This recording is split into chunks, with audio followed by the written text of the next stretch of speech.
Hey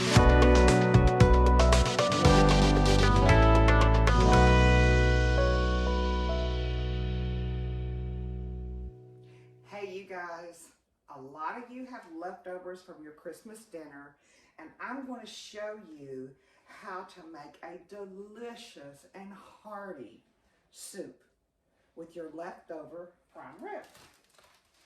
So I have here my leftover prime rib, and let me show you just what all is involved. And most of this stuff I had in stock, but I do admit I did have to go to the store for a couple of things. So let me show you the ingredients first before we get started. We're going to be using, of course, our leftover prime rib, and we're going to be using some beef broth, some quick barley, mushrooms, of course, bay leaves, fresh sprigs of thyme, garlic, tomatoes chopped up, salt and pepper, of course, carrots, celery, onion, basil. Didn't have any fresh basil. Had to go to the store for buy basil. Tomato paste, horseradish, olive oil, butter, red wine vinegar, red wine, and of course, parsnips. So let me get all of this prepped and we'll get started. In my pot, I had about a tablespoon of olive oil, my chopped up onion, my garlic, I put in my sprigs of rosemary, as you can see, and my bay leaves. And I've been letting that simmer over medium-high heat, probably about 3-4 minutes. So now I'm going to put in all my root vegetables. I know this sounds crazy, but you don't put any of your liquid in just yet.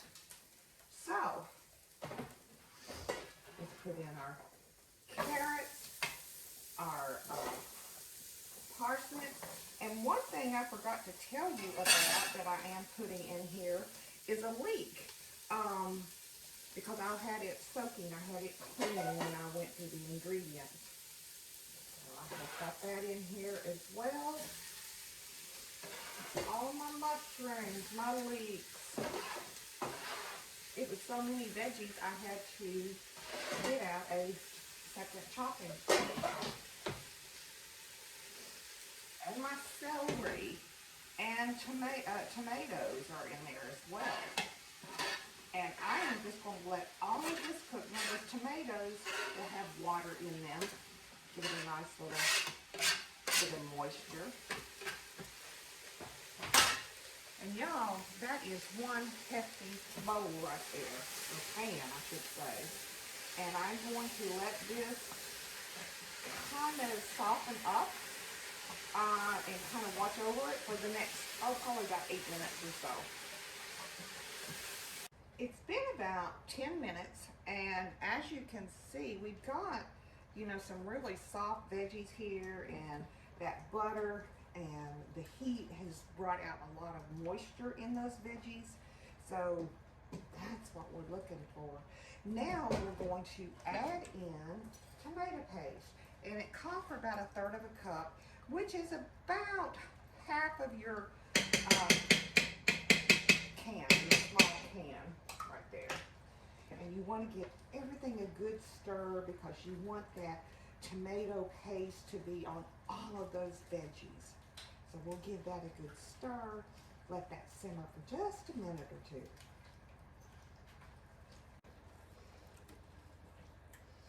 Wow, look at that, you guys. Yeah, everything's got that nice little tomato paste to it.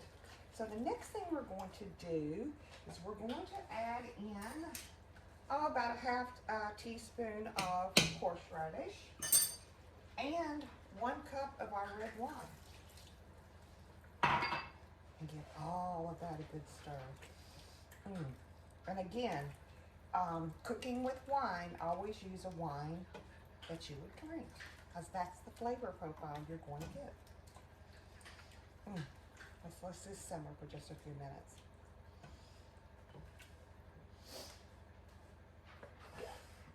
Actually, I'm going to put in some salt and pepper at this point. Of course, we like a lot of salt, a lot of pepper at this house. Mostly pepper. I wish you guys could smell this. It smells amazing.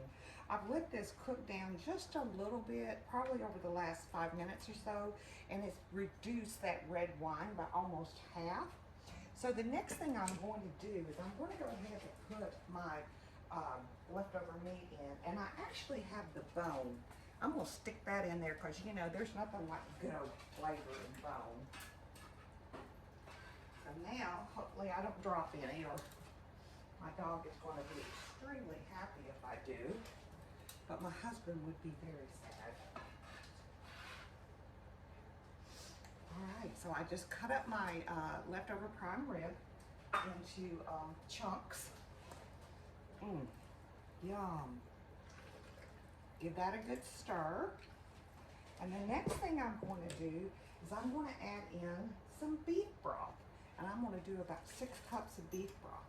Now, once I get these 6 cups in, then I'm just going to let this simmer away, probably for about a little over an hour. Got all 6 of the cups of beef broth in there, and you can see it's like on a low simmer right now. And I'm just going to cover it, and I am going to let that simmer probably for about 75 minutes or so. Smells divine. The soup has been simmering, look at that, you guys, for about 45 minutes. And so the next thing I'm going to do is I have got 3 more cups of beef broth over here, and I have 1 cup of barley.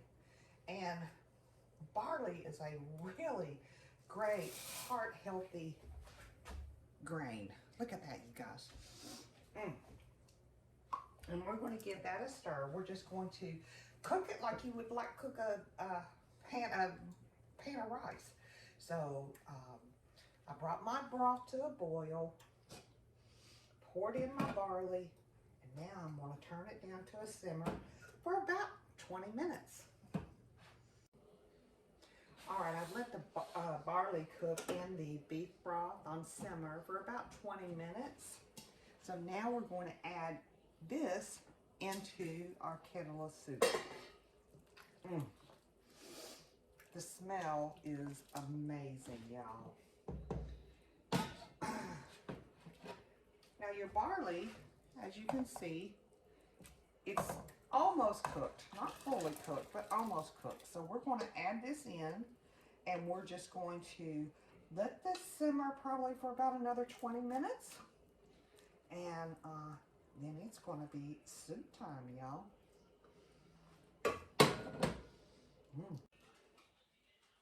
Okay, you guys, it's time to finish this thing up. As you can see, it's ready to go. It smells delicious. I cannot wait to dig into it. The last and final thing is we're going to put half a tablespoon of red wine vinegar in your soup and give it a good stir.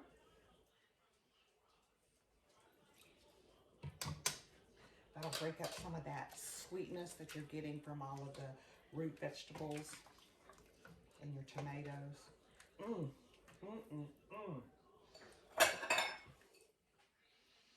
Wow. This is going to be one good, hearty meal. There you go, you guys. Thanks for watching.